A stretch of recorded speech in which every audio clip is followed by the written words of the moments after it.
Jenny top secret. এই মেয়েটা না জাংকুক বসের অনেক ক্লোজ।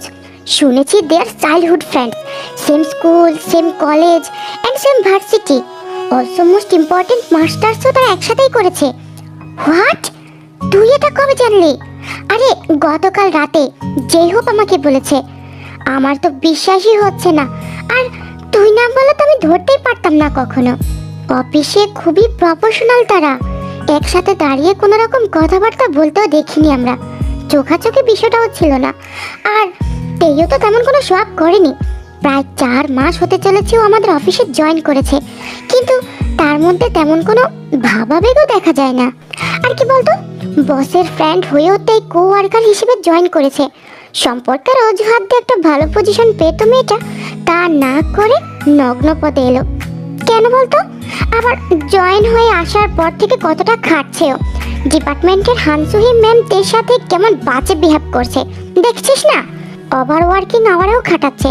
গতকাল 7টা পর্যন্ত রেখেছে ওকে অফিসে। সুহি ম্যাম তো রীতিমতো নিজের কাজটুকু প্রায় সময় দেখে দিয়েই করায়। সুহি ম্যাম মারাত্মক হিংসুটে মহিলা। আরে আমি তো এটাও শুনেছি সুহি ম্যাম নাকি জাংকুক স্যারকে ভিতর ভিতর পছন্দ করে। শালিরে বুড়ো বয়সে ভিমরো দিয়ে ধরছে। নিজের জামাইরে ডিভোর্স দেয়া জাংকুক স্যারের ঘাড়ে নিজেরে ফালাইতে চায়। চুপ কর, দেয়ালেরও কান আছে, ধীরে সুস্থে বল লিসা। আরে এই তো বোকা। ওর প্লেসে আমি হলে দেখতিস আমি কি করতাম। বস আমার ফ্রেন্ড, এর ফায়দা না তুললে হয় নাকি? এই অসৎ পৃথিবীতে এত সৎ থাকার কোনো মানেই হয় না। এক্স্যাক্টলি। এত কিসের বকবক শুনি? যেই হোক, চায়ের কাপে চুমুক দিতে দিতে ওদের কাছে আস্তে আস্তে কথাটা বলে। ক্যান্টিনে ভিড় জমেছে। এখন লাঞ্চ টাইম। এই সময় লিসা আর জেনি বকবক করবেই। এই দুজন কোনো ট্রেন্ডিং টপিক হাতছাড়া করেই না। দুজনেই গসিপ কুইন, যেহুক এটা খুব ভালো করে জানে। আর ওদের পাহারাদার হিসেবে যেহুক নিজেই নিযুক্ত। মাঝে সাঝে গসিপ টপিকস যেহুকই এনে দেয় ওদের কাছে। তা কি নিয়ে কথা হচ্ছে গার্লস? আরে জাংকুক বস আর কিম তাইয়ংকে নিয়ে। তাদের এত ভালো বন্ডিং হলে বস কেন সাহায্য করছে না দেখে? আই মিন সুহি ম্যাম কতটা নিচু ভাবে দেখে দেখে। আর তেই বা কেন বসের কাছে বিচার দেয় না? আমার কি মনে হয় জানো হবি আপ্পা, তুমি হয়তো ভুল জেনেছ। হয়তো তারা এতটা ক্লোজ না। যেই হোক, মাথা নাড়ায়। আই এম শিওর দে আর। তাহলে তাহলে তোমাদের কাছে কাহিনীটা খুলেই বলি, তাহলেই তোমরা বুঝবে। আমি গত শুক্রবার সিউলে হলি ক্রিসেন্ট পার্কে ঘুরতে গিয়েছিলাম বন্ধুদের সাথে। তো আমি লেকের দিকে তাকাতে দেখলাম 7 জনের একটা গ্রুপ বসে আড্ডা দিচ্ছিল। And guess what? সেই গ্রুপে তেই আর জাংকুক বস ছিল। দে ওয়ার লাফিং টুগেদার লাইক ফ্রেন্ডস। গিটার বাজাচ্ছিল, গান গাচ্ছিল, হ্যাং আউট করছিল তারা। অ্যান্ড মোস্ট ইম্পর্টেন্ট কথা হচ্ছে তারা দুজন দুজনকে টুকটুকারি করে সম্বোধন করছিল, নাম ধরে ডেকে। লিসা আর জেনি যেহুপের কথা শুনে অবাক হয়ে যায়। কিভাবে কি?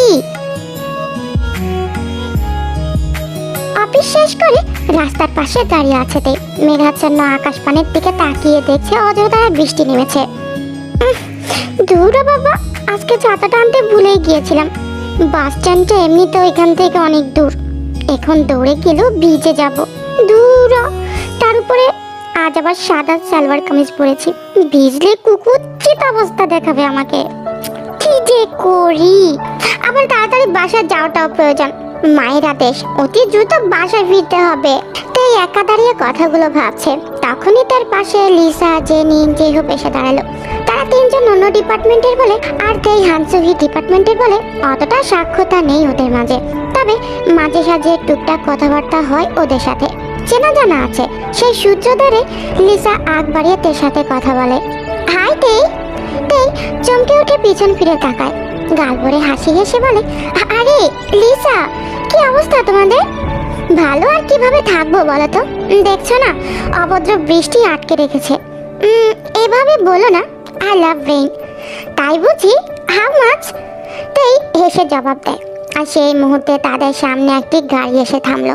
গাড়ির জানালাটি ধীরে ধীরে নেমে আসে।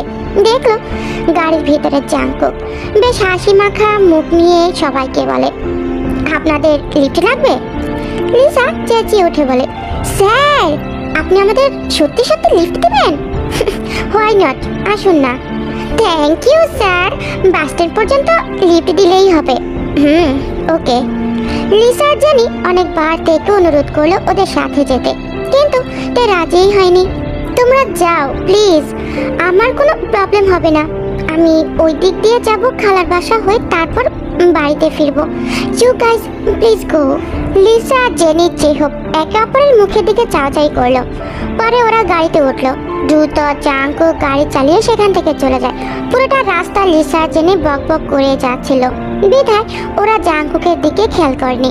তবে যে হোক খুব ভালো করেই অনুভব করছে যে জাঙ্কুক ভীষণ রেগে আছে, চোখে মুখে ভীষণ শক্ত করে আছে। হঠাৎই জেহপের মাথায় একটা কথা এসে ভিড় করলো। জেহপ ভাবছে, জাঙ্কুক স্যার তাহলে তেকে লিফট দেওয়ার জন্য গাড়ি থামিয়েছিল, আমরা শুধুমাত্র একটা অজুহাত ছিলাম। দীর্ঘ সময় পার করলো বৃষ্টি থামার জন্য, কিন্তু বৃষ্টি থামার কোনো নামই নেই। মনটা চাইছে বৃষ্টিতে ভিজতে। তাই আর দেরি না করে গায়ের ওড়নাটা খুলে শরীরে ভালোভাবে পেঁচিয়ে নিল। ব্যাগটা ঝাপটে ধরে বৃষ্টিতে হাঁটা শুরু করলো। মনটা তৎক্ষণাৎ অনেকাংশে ভালো হয়ে গেল। তবে রাস্তাটা ভীষণ নীরব, নির্জন, মানুষের চলাফেরা আপাতত কম, নেই বলেই চলে। বৃষ্টির কারণে দূর দূরান্ত থেকে কোনো মানুষই দেখা যাচ্ছে না। তাই কোনো মানুষ না দেখতে পেয়ে হাঁটার গতি বাড়িয়ে দিল। তাই শুনতে পেল সুদূর হতে গাড়ির শব্দ ভেসে আসছে। হঠাৎই গাড়িটিতে সামনে এসে থামলো। শব্দ করে গাড়ির দরজা খুলে জাঙ্কুক বেরিয়ে আসে। মেজাজ প্রচণ্ড উগ্রতার। স্বভাববশত জাঙ্কুক তার হাতখানা বারবার মুষ্টিবদ্ধ করছে। তাই এই জাঙ্কুক ছেলেটাকে হাড়ে হাড়ে চিনে। স্বভাববশত কম বেশি সবাই জানে। তাই বিরক্ত হয়ে বলে, কি সমস্যা তোর? মাঝ রাস্তায় খাইনি করতেছস কেন? জাঙ্কুক তার মুখামুখি হয়ে দাঁড়ায়। ওই, তুই কি আমাকে স্যাঁচড়া ভাইবা নিছস? যদি ভাবস তাহলে একদম ঠিকই ভাবছস। আসলে আমি তো স্যাঁচড়াই, থার্ড ক্লাস স্যাঁচড়া। বারবার অপমানিত হইতে তোর সামনে চলে আসি। দেখ জাঙ্কুক, আজারা ক্যাসাল করিস না মাঝ রাস্তায়, এমনিতেই তোর আমাকে নিয়ে মারাত্মক প্রবলেম। জাঙ্কুক তার সামনে এসে দাঁড়ায়। তেকে যেতে দিচ্ছে না। তুই উঠলি না কেন গাড়িতে? তোরা তো এক আমি প্রায়োরিটি দেইনি, ওদেরও লিফট দিচ্ছিলাম। তাহলে তোর সমস্যা কি ছিল তাতে? আমার লগে তুই তোর ওই বালের ইগো দেখাইস না, তোর ওই বালের ইগো আমারে দেখাইস না। তেই মুহূর্তে রেগে গেল। রাগে তার ঠোঁট কাছে। জাঙ্কুক, অসভ্যতা আমি মোটেও বরখাস্ত করি না, আর এটা তুই খুব ভালো করে জানিস। তাহলে উত্তর দে, উঠোস নাই কেন? আশ্চর্য, কেন উঠবো আমি বল? কোনো অফিসের বস তার এমপ্লয়কে আলাদাভাবে বাসা ড্রপ করে? বল আমায়। দেখ জাঙ্কুক, আমি তোকে আগেও বলেছি আমার এসব ভালো লাগে না। ধুর, তোর ওই বালের কাহিনী আমার জাস্ট ন্যাকামো লাগে। সহ্য হয় না আমার। ন্যাকামো লাগে? ন্যাকামো লাগলে কথা বলিস না, সহ্য না হলে বন্ধুত্ব রাখিস না। আমি এমনই, রাস্তা ছাড় বলছি বলে তাই সামনে যেতে নিল। জাঙ্কুক তার হাতটা টান দিয়ে নিজের কাছে নিয়ে আসে তাইকে। তাই এতে করে আরো রেগে যায়। জাঙ্কুক, তুই কিন্তু বাড়াবাড়ি করতেছস এখন। তুই করতেছস, আমি না। বল কেন করতেছস আমার সাথে এমন? বলতে। জাঙ্কুক, হাত ছাড় আমার এইসব মোটেও পছন্দ না। জাঙ্কুক তার হাত ছাড়লো। তারপর তে জাঙ্কুকের নরম পাতলা কোমরে হাত রাখলো, নিজের সাথে জাপটে নিল তাইকে। টেট ভিজে যাওয়া শরীরটা জাঙ্কুকের শরীরের সাথে স্পর্শ করাতে থাকে। তাই এতে করে কেঁপে উঠলো আর চেঁচিয়ে উঠে বলে, জাঙ্কুক, ছি তুই সব কিছু বুঝেও কেন না বোঝার মতো করে থাকস বলতো? কেন জ্বালাস আমারে বলতেই? পুরাটা জীবন জ্বালাইছস, দেখোস নাই কত মেয়ে আমার পিছনে ঘুরছে? পুরাটা জীবন প্রেম ছাড়া কাটাইলাম আমি, কার জন্য বল? বেহায়ার মতো তোরে ইশারায় ইঙ্গিত দিয়ে আসতেছি, নিজের ইগো স্যাক্রিফাইস করে তোকে প্রপোজ পর্যন্ত করেছি আমি, কিন্তু তুই সেটাও রিজেক্ট করছস, তাও আবার সবার সামনে। কেন বল? আমার মধ্যে কি এমন নেই বল আমাকে। জাঙ্কুক, তুই কিন্তু আমার ধৈর্যের পরীক্ষা নিচ্ছিস। শেষবারের মতো করে বলছি, তুই আমার হাত ছাড়, আমার পথ থেকে সরে দাঁড়া। আমরা জাস্ট ফ্রেন্ড, এর চেয়ে বেশি কিছু আশা করিস না আমার কাছ থেকে। আমার হাত ছাড় জাঙ্কুক, তোর বন্ধুত্বের মায়ের চোখ। কি বন্ধুত্বের দোহাই দিয়ে কষ্টে ধুকে ধুকে মরতাছি আমি। আর আমি মরলো তাতে তোর কিছু আসা যায় না তো। তুই একটা ইনহিউম্যান ওমেন, অনুভূতিহীন নারী। বলে জাঙ্কুক আরো শক্ত করে তেকে জড়িয়ে ধরে নিজের শরীরের সাথে ঘষতে থাকে। তেই লজ্জায় অনুভূতিতে কাঁপতে থাকে। তারপর আবারও চেঁচিয়ে উঠে বলে, অসভ্যের বাচ্চা, আল্লাহর কসম জাঙ্কুক, তুই এখনই আমাকে না ছাড়লে। তেই কথাটা শেষ করতে পারলো না। জাঙ্কুকেরই মাঝে একটা ভয়ানক কাজ করে ফেলল। জাঙ্কুক আচমকাই তার ঠোঁটে নিজের ঠোঁট স্পর্শ করিয়ে লিপ কিস করা শুরু করলো। তেই চমকে যায় হঠাৎ করা জাঙ্কুকের এমন কাজে। তেই জাঙ্কুকে দু হাতে ধাক্কা দিয়ে সরে দেয়। তারপর পরপর সজোরে 2-4টা থাপ্পড় মারে জাঙ্কুকের গালে। ছি জাঙ্কুক, আমি কখনো ভাবতেও পারিনি তুই আমার সাথে এমন একটা নোংরা কাজ করবি। তোর সাথে আমার সব সম্পর্ক এখানেই শেষ। জাঙ্কুক তখনই তড়িঘড়ি করে তের কাছে আসে আর তেকে জড়িয়ে ধরে বলে, এভাবে বলিস না তেই, মেরে ফেল আমায়। তাও এই কথা বলিস না, আমি মরে যাবো রে তেই, লাগলে আরো 2-4টা চড় মার আমাকে। কি জাঙ্কুক, তুই এত অসভ্য হয়ে গেছিস।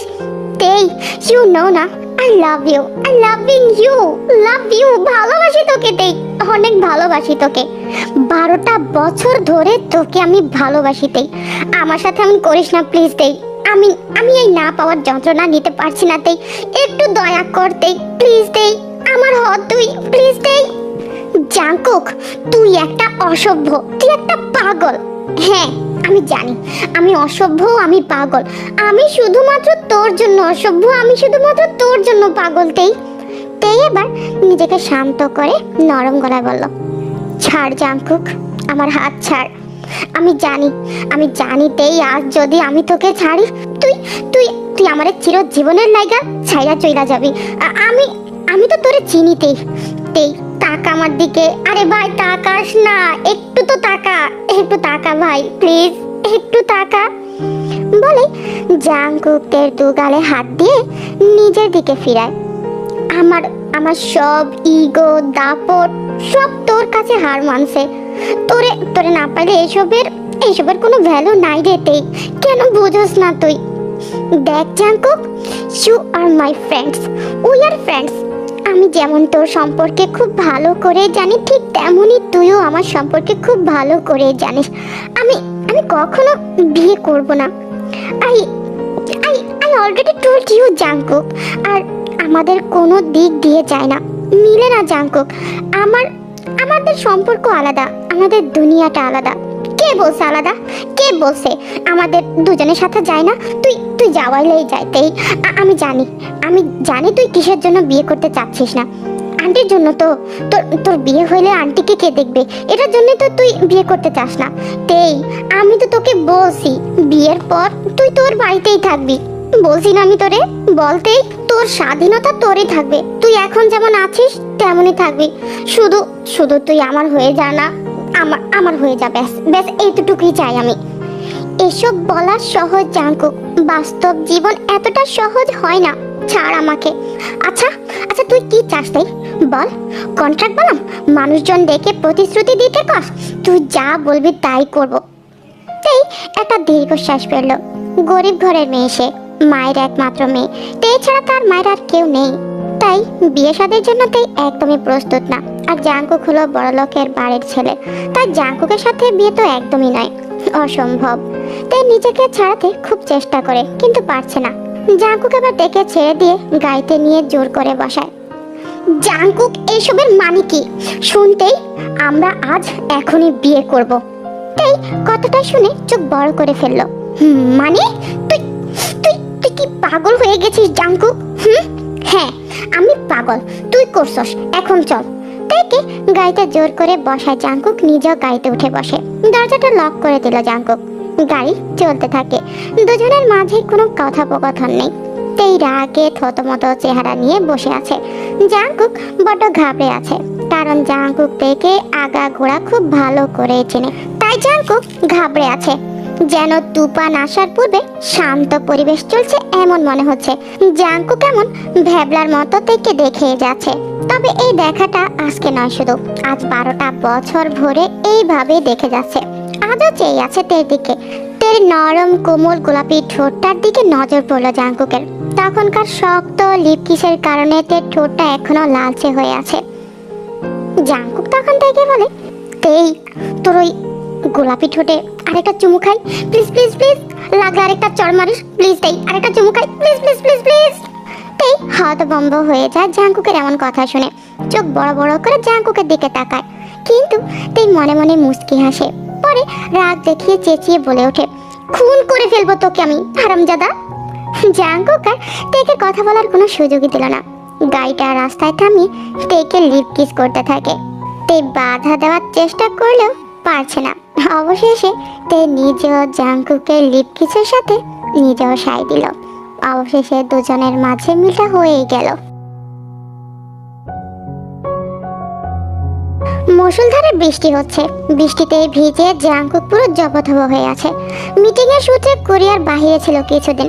তের ফ্ল্যাটের কলিং বেল বাজলো। দরজা খুলে দিল তের মা কিম সুকজিন।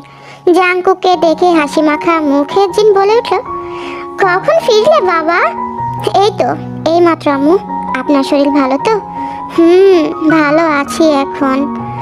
আপনার মেয়ে কি ঘুমিয়ে পড়েছে আম্মু? হ্যাঁ, কিছুক্ষণ আগে ঘুমিয়ে পড়েছে। তেই তোমার জন্য অপেক্ষা করেছিল এতক্ষণ। ভিতরে এসো। তো খাবার খাবা? ভাত বাড়বো এখন? না আম্মু, আমি খেয়ে এসেছি বাইরে থেকে। আমি এখন খাবো না। ও আচ্ছা ঠিক আছে, তুমি গিয়ে থেকে ডেকে তুলো আর কাপড় চাপড় পাল্টে নাও তাড়াতাড়ি, ঠান্ডা লেগে যাবে। আর কিছু দরকার পড়লে আমাকে ডেকো কিন্তু বাবা, কেমন? জি আম্মু, অবশ্যই ডাকবো আপনাকে। কথাটা শেষ করে জাঙ্কুক তের রুমের দিকে পা বাড়ালো। তে গভীর ঘুমে। জাঙ্কুক কিছুক্ষণ তের ঘুমন্ত মুখটার দিকে তাকিয়ে থাকে। পরে ওয়াশরুমে চলে যায়। কিছুক্ষণ পর ওয়াশরুম থেকে বেরিয়ে আসে। এসেই তের পাশে গিয়ে শোয়। তাই হালকা নড়ে চড়ে ওঠে, তবে ঘুম ভাঙে না। জাঙ্কুক তার নাকটাতে নাকের সাথে ঘষতে থাকে আর বলে, দেখো কতটা আরামসে ঘুমাচ্ছে। আর এদিকে যে আমি সারাটা রাত জাগিয়ে কাটালাম তার কি কোনো খবর আছে? তুই জানিস তাই সবাই আমাকে কি বলে ডাকে? সবাই আমাকে বউ পাগল জাঙ্কুক বলে ডাকে। আমাকে কি বানাইছস তুই? তোর কি কোনো আইডিয়া আছে? তোর চোখে ঘুম থাকলেও কথাগুলো ঠিকই শুনতে পেল। তাই জাঙ্কুক, কালকে সকালে অফিস আছে, ডিস্টার্ব করিস না তো। ধুর, বালের অফিস, তোর অফিসের মাইরের চুপ। জাঙ্কুক, একদম উল্টাপাল্টা কথা বলবি না, খারাপ ল্যাঙ্গুয়েজ ইউজ করবি না আমার সামনে একদম। জাঙ্কুক তখন অবাধ্য ছেলের মতো তের তলপেট ছুঁয়ে দেয়। ঘুম ভাঙিয়ে ছাড়লো তের, একদম শান্তি দেয় না মেয়েটাকে। জাঙ্কুক তেকে সাদরে বুকে জড়িয়ে নেয়, লিপ কিস করতে থাকে আর দুজনের পাড়ি জমায় সুখের সমুদ্রে।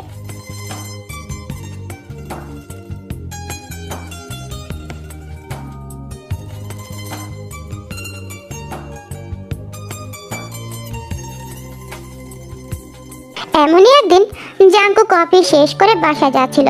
পথিমধ্যে জেহবের সাথে দেখা জাঙ্কুকের। জাঙ্কুক জেহবকে দেখে গাড়িটা থামায়। আরে জেহব যে, এসো এসো, তোমাকে লিফট দেই। না স্যার, ইটস ওকে। আরে এসো এসো, একসাথে যাই আর কথা বলি। জেহব আর জাঙ্কুক একসাথে গাড়িতে বসে। জেহব গাড়িতে বসতেই দেখলো জাঙ্কুকের ড্রাইভিং সিটের সামনে বরাবর একটা ছবির ফ্রেম। তাতে জাঙ্কুক আর তের একটা সুন্দর ছবি রাখা। এটা দেখে জেহব তখন জাঙ্কুককে বলে, তেই ম্যামকে অনেক ভালোবাসেন আপনি, তাই না স্যার? জাঙ্কুক হেসে উঠে বলে, তেকে শুধু আমার সামনেই ম্যাম ডেকো, ভুলেও ওর সামনে ম্যাম ডাকতে যেও না, না হলে তোমার খবর করে ছাড়বে তেই। আর আমার মাথার একটা চুলও মাথায় রাখবে না, বুঝেছো? জানো হবি, আমার বাচ্চাকালের প্রেমতেই আন্ডার প্যান্ট পরে খেলতে যেতাম তের সাথে, আর চোখে আমি তেকেই দেখতাম শুধু। ছোটবেলা থেকে সব দিক দিয়েই এগিয়েছিলাম আমি, লেখাপড়া, টাকা পয়সা, সব দিক দিয়ে খুব ইগো ছিল আমার। কিন্তু কিন্তু তেই আমাকে পাত্তা না দেওয়াটা আমি ঠিক মেনে নিতে পারিনি। তাই কখনো সেভাবে আগ বাড়িয়ে কথাও বলতে চাইনি আমি তের সাথে, অনুভূতিও প্রকাশ করতে চাইনি কখনোই। সব অনুভূতি নিজের ভিতরে রাখতাম। কিন্তু হুটহাট কি যেন এক যন্ত্রণা অনুভব করতাম বুকে, তা শুধু আমার আল্লাহই জানে। কলেজ লাইফে কত শত মেয়ের কাছ থেকে প্রেমের প্রস্তাব পেয়েছি, কত শত সুন্দর মেয়ে দেখলাম, কিন্তু জানো হবে তের মতো কেউই ছিল না। কাউকেই পাইনি তের মতো। তখন ছিল ভার্সিটির শেষ ইয়ারের দিকে। এক প্রকার বাধ্য হয়ে প্রপোজ করলাম আমি তেকে। সব ইগো সাইডে রেখে দিলাম। কিন্তু জানো, তেই আমাকে সবার সামনে রিজেক্ট করে দিল। প্রচন্ড গায়ে লেগেছিল ব্যাপারটা। সেদিন নিজেকে প্রতিজ্ঞা করেছিলাম আর কখনোই তের সাথে কথা বলবো না। যেই কথা সেই কাজ। গ্র্যাজুয়েশন কমপ্লিট করার পর বাবার অফিসে জয়েন করি। কাজের দায়িত্ব নিলাম নিজের হাতে। তেই তখন বেকার, কাজ পাচ্ছিল না। খুব আত্মনির্ভরশীল নারীতেই। সাহায্য নিতে পছন্দ করতো না সে। আমার অফিসে সিভি ড্রপ করতে বাধ্য করেছিলাম ওকে, তাও কত শত শর্ত নিয়ে। হয়তো ওর এই ব্যক্তিত্বটার জন্যই এতটা পাগলের মতো ছিলাম আমি ওর জন্য। আজও আছি ওর জন্য। আমি এত পাগল জানো হবে, আমি পাগলের মতো তেকে ভালোবাসি। I love they more than yesterday. যেই হোক, জাঙ্কুকের দিকে চেয়ে রইল। বুকটা ভার হয়ে এলো যেই হোপ ভাবছে, তেই যদি জাঙ্কুক বসের না হতো তাহলে কি এমন ক্ষতি হতো। তেকে তো আমিও একসময় ভালোবাসতাম। যদিও ভালোবাসাটা ছিল নিতান্তই একতরফা। মনে মনে না, আমি আর ভাবতে চাই না তেকে নিয়ে। তেই সুখে থাকুক জাঙ্কুক স্যারের সাথে। ভালো থাকুক তারা, ভালো থাকুক, সুখে থাকুক তাদের ভালোবাসা। বেঁচে থাকুক তারা একে অপরের হয়ে। এই দোয়াটাই করি। রাত 12টা। জাঙ্কুক মাত্রই অফিস থেকে বাসায় ফিরল। তাই রুমে এসে দেখে রুমটা ভীষণ অন্ধকার, কেউ নেই রুমে। জাঙ্কুক এতে করে একটু ভয় পেয়ে যায়। জাঙ্কুক রুমের লাইটটা অন করলো।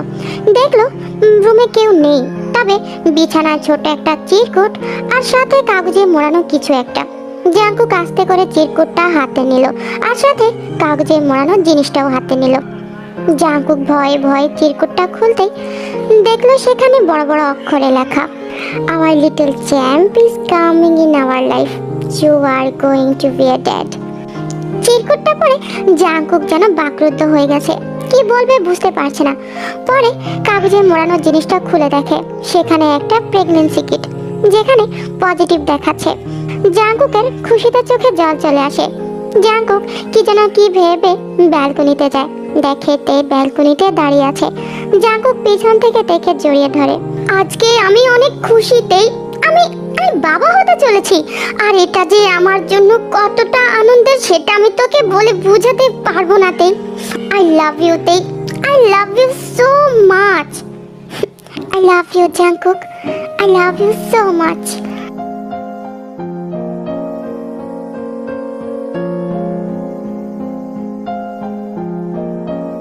সত্যি পৃথিবীর সকল ভালোবাসার মানুষগুলো যদি এভাবে তাদের ভালোবাসার মানুষগুলোকে পাগলের মতো ভালোবাসতে পারতো, তাহলে কোনো ভালোবাসাতে দুঃখ আর না পাওয়ার যন্ত্রণা থাকতো না। বেঁচে থাকুক আমাদের টেকুকের এমন পবিত্র ভালোবাসা। বেঁচে থাকুক ভালোবাসার মানুষগুলো। সবার কাছ থেকে আরো বেশি বেশি করে সাপোর্ট চাই। তোমাদের সাপোর্টে হয়তো আমি সামনের দিকে এগিয়ে যেতে সাহস পাবো। তোমাদের ভালোবাসা আমার অনেক দরকার। থ্যাংক ইউ আর মিস। ভালো লাগলে চ্যানেলটা অবশ্যই সাবস্ক্রাইব করে দেবে। আল্লাহ হাফেজ। Love you all.